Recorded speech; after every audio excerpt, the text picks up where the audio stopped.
A boatload of gay men following the sunset towards a paradise island.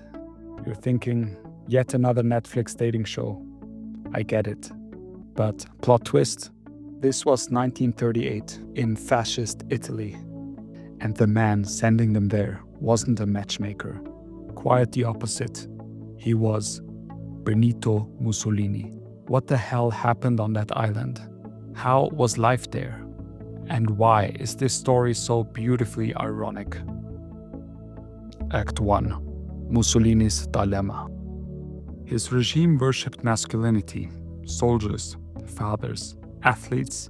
The image of the strong Italian family man was plastered on posters and shouted in speeches. And then there were the others. They gathered quietly in piazzas and back alleys. Mussolini saw them as a problem and was faced with two choices. Option 1. Follow Hitler's methods. Outlaw them, mark them, castrate and destroy them. But that would mean admitting their existence in Italy, a country Mussolini claimed was morally pure. So he went for option 2, to exile them to a blind spot on the map, beyond the horizon. His plans first materialized in 1938, after a Sicilian mayor warned that beaches and places in the mountains receive many of these sick men. Youngsters from all social classes look for their company. This evil needs to be attacked and burned at its core. So the police rounded up 45 men. No charges, no trials, with a boat waiting at the docks. They were shipped to San Domino, a small island in the Adriatic Sea, only 4 times bigger than Vatican City. It's your typical Italian dream island, with pine trees clinging onto limestone cliffs. But our involuntary travelers didn't check into a resort. They were housed in a Spartan-style dormitory. No electricity, no running water. And by 8 p.m., they were locked inside for the night. The island's few dozen locals were baffled by what was happening. Children called them the girls, fascinated by their graceful movements. Another islander recalled, "My father always spoke well of them. He never had anything bad to say, and he was the local fascist representative." So you know the man must have been a really nice bunch when even a rural fascist from a tight-knit community took a liking to them.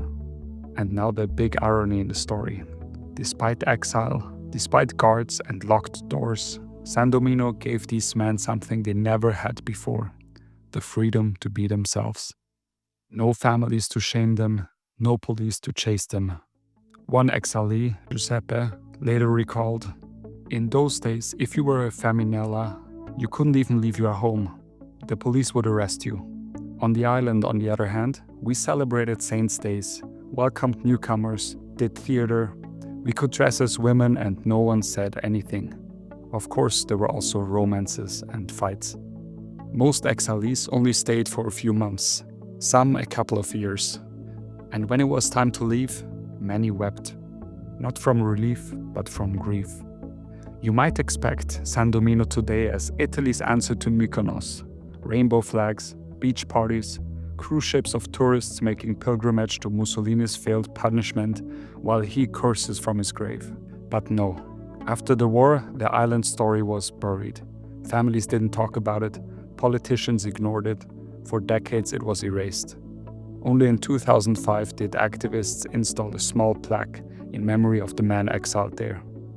Today, divers explore the waters, tourists sip their Aperol, unaware of the story beneath their feet.